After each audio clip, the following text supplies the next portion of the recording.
जिस वक्त सारे इंडिया का ध्यान ऑस्कर नॉमिनेशन पर था, उसी बीच गोल्डन ग्लोब अवार्ड का बॉम्ब फोड़ के एस राजामौली ने सभी भारतीयों को नए साल का अविस्मरणीय तोहफा दिया।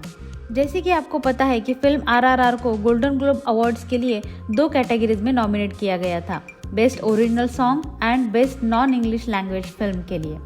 उनमें से फिल्म अर्जेंटीना 1985 ने best non English language film का पुरस्कार जीता और इस श्रेणी में RRR की जीत होते होते रह गई। लेकिन उससे पहले ही RRR फिल्म ने नाटू नाटू गाने के लिए बेस्ट ओरिजिनल सॉन्ग का अवार्ड जीतकर भारत के अवार्ड लिस्ट में एक नया नाम शामिल कर दिया। तो आइए आज जानते हैं इस गोल्डन ग्लोब अवार्ड के बारे में कि इस अवार्ड को पाने के लिए क्या करना पड़ता है, विनर्स को कौन और कैसे चुनता है। In short we will see how this Golden Globe works. तो इस पूरे वर्ल्ड के फिल्म इंडस्ट्री में दिए जाने वाले 3 पॉपुलर अवार्ड्स हैं, Oscar by USA, Golden Globe by USA, BAFTA by UK। हर साल गोल्डन ग्लोब फिल्म और टीवी जगत में उत्कृष्ट कार्य करने वालों को दिया जाता है। ये पुरस्कार ऑस्कर अवार्ड के बाद आने वाला मनोरंजन और फिल्म जगत का सबसे बड़ा अवार्ड है।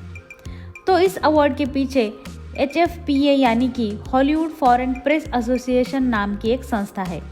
USA के न्यूज़पेपर, मैगजीन्स, बुक्स, रेडियो और टीवी प्रसारण, इन अलग अलग मीडिया में काम करने वाले जर्नलिस्ट और फोटोग्राफर्स से बनी हुई एसोसिएशन है।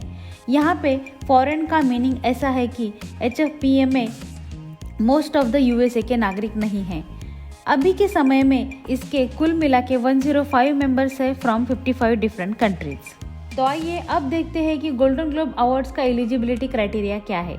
नंबर 1, मूवी कम से कम 70 मिनट्स की होनी चाहिए और वो कम से कम 7 दिनों के लिए लॉस एंजलिस में रिलीज होनी चाहिए। Means it must be running for 7 days in theater of Los Angeles. To apply in best foreign language movie category, movie के 51% dialogues other than English language में होने चाहिए और ये अपने अपने देश में रिलीज होनी चाहिए। इसे लॉस एंजलिस में रिलीज करने का कोई कंपल्शन नहीं है। ये तो हुआ मूवी का। तो सॉन्ग्स का क्या क्राइटेरिया है?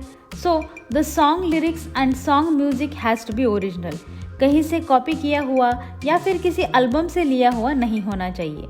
तो इस कैटेगरी का अवार्ड जो सॉन्ग का राइटर और कंपोजर है उसे दिया जाता है और इसी वजह से नाटू नाटू सॉन्ग का अवार्ड चंद्र बोस और यम कीरावानी के नाम पे है।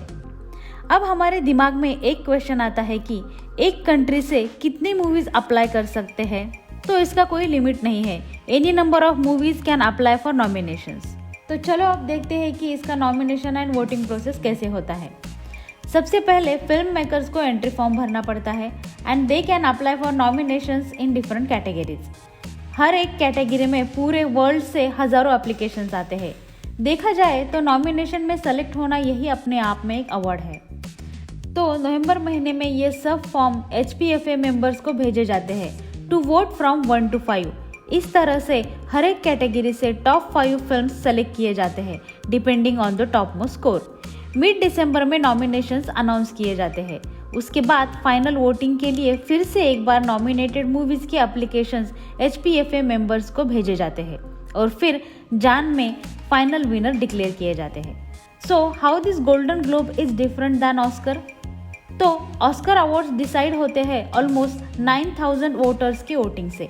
ये वोटर्स मोस्टली फिल्म मेकिंग के फील्ड से ही होते हैं, जबकि गोल्डन ग्लोब डिसाइड किए जाते हैं 105 मेंबर्स की वोटिंग के बेस पे। इनके वोटर्स में इंटरनेशनल जर्नलिस्ट भी शामिल है। तो इस साल गोल्डन ग्लोब में और कौन सी इंडियन मूवीज़ को नॉमिनेशन में एंट्री मिली थी या फिर सिर्फ RRR यही एक इंडियन फिल्म थी? तो ऐसा बिल्कुल नहीं है। RRR के साथ इंडिया की तरफ से गंगूबाई काठियावाड़ी, कांतारा, चेलो शो ये फिल्में भी थी और RRR ने अलग अलग कैटेगरीज में अप्लाई भी किया था। तो इन सभी फिल्मों से सिर्फ RRR made it to final nominations in 2 categories and won in best original song category. तो अब ये देखते हैं कि इन 2 कैटेगरीज में कौन से नॉमिनेशंस थे जो RRR को टक्कर दे रहे थे। So for best non English language film categories के लिए All Quiet on the Western Front, Argentina 1985, Close and Decision to Leave ये फिल्में थी। और for original song motion picture के लिए नॉमिनीज थे Carolina, Ciao Papa, Hold My Hand, Lift Me Up, ये सॉन्ग्स, और इन सब को मात देकर नाटू नाटू ने अवार्ड जीत लिया। तो क्या ये इंडिया का पहला गोल्डन ग्लोब अवार्ड है? नहीं भाई, इससे पहले भी इंडियन फिल्म्स को गोल्डन ग्लोब अवार्ड मिला है।